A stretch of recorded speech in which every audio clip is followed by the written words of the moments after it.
আজকে আমি দেখাবো, এটা হচ্ছে সরপুঁটি মাছ। সরপুঁটি মাছ পাতায়, পাতুরি মানে পাতায় মুড়ে কড়াইতে ভাজে, এটা কিন্তু সেটা না, এটা হলো কলা পাতায় ভাজা হবে। তার জন্য লাগবে আমার মাটির চাটু।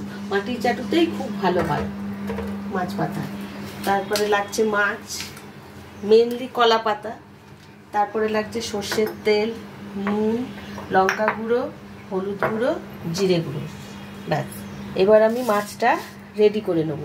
এর মধ্যে প্রথমে দেব আমি নুন। প্রথমে আমি একটু নুন মাখিয়ে রেখেছি, তাও আর একটু লাগবে নুন আন্দাজ মতো।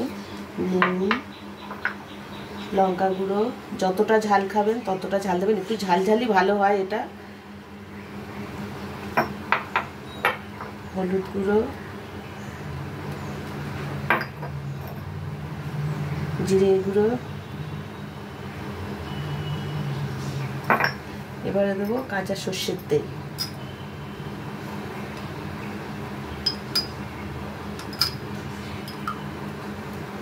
ভালো করে মাছটা মেখে নিতে হবে। মেখে একটু সময় রেখে দিলে বেশি ভালো হয়। দেখানোর জন্য এখন মাখলাম, কিন্তু এটা 10 মিনিট রেখে দেবেন। মাখানো হয়ে গেছে, এইভাবে আমি 10 মিনিট রেখে দেব।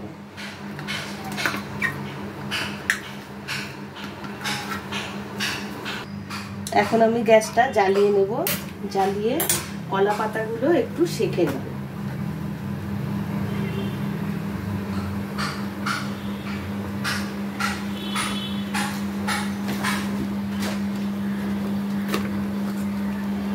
এটা দেখে নিন, কলা পাতার উল্টো দিকে কিন্তু আমি মাছটা দেব।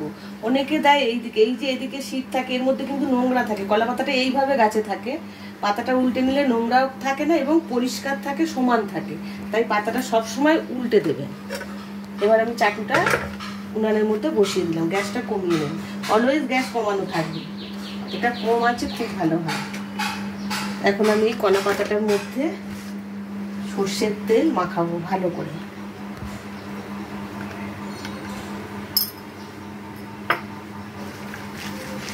সব পাতাটা ভালো করে তেলটা মাখিয়ে নেব, যাতে মাছটা এর মধ্যে লেগে না যায়। নিচে একটা পাতা দিলাম, নাহলে পুড়ে যাবে। উপরে আরও একটা পাতা দিলাম, দিয়ে এই পাতার মধ্যে আমি এই মেখে রাখা মাছগুলো আস্তে আস্তে সাজিয়ে দিলাম।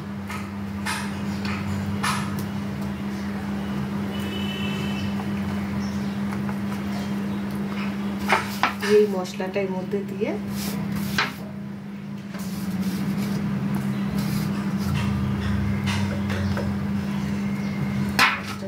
আমি এখন ঢাকা দিয়ে দেব।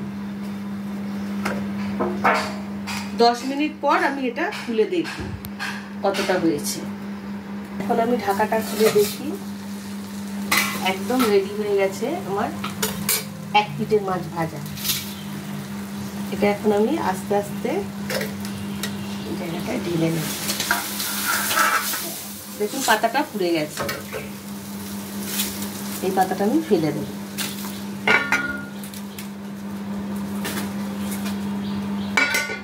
এখন নিচে আরো একটা পাতা আমি দিয়ে দিলাম, আর এই পাতাটায় আমি তেল মাখিয়ে রেখেছি আগেই। এই পাতাটা মাছের মধ্যে এইভাবে আমি দিয়ে দিলাম, ঢাকা দিয়ে দিলাম। আর একটা প্লেট নিয়ে এই প্লেটটা এর মধ্যে দিলাম, দিয়ে এটা আমি উল্টে দিলাম। দেখুন ঠিক নিচের পাতাটা এরকম দাগ দাগ হবে, মাছটা একটু দাগ দাগ হয়ে গেছে, এই দেখুন। এখন আমি আর 1 পিঠ দেওয়ার জন্য পাতা এইভাবে দিয়ে দিলাম, দিয়ে আবার একটু ঢেকে দিলাম 5 মিনিট।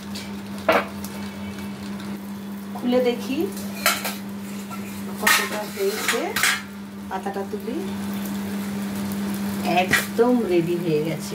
নিচের পাতাটা দেখুন, এই যে পোড়া পোড়া দাগ হয়ে গেছে, তার মানে ওটা নিচে রেডি। গ্যাসটা আমি বন্ধ করে দেবো। এবার আস্তে করে আমি এই চাটনিটাকে নামিয়ে নেব।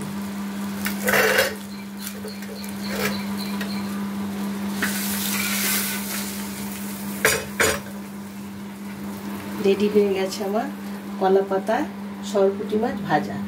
এটা গরম ভাতের সাথে খুব ভালো যায়। খেয়ে দেখি আজকে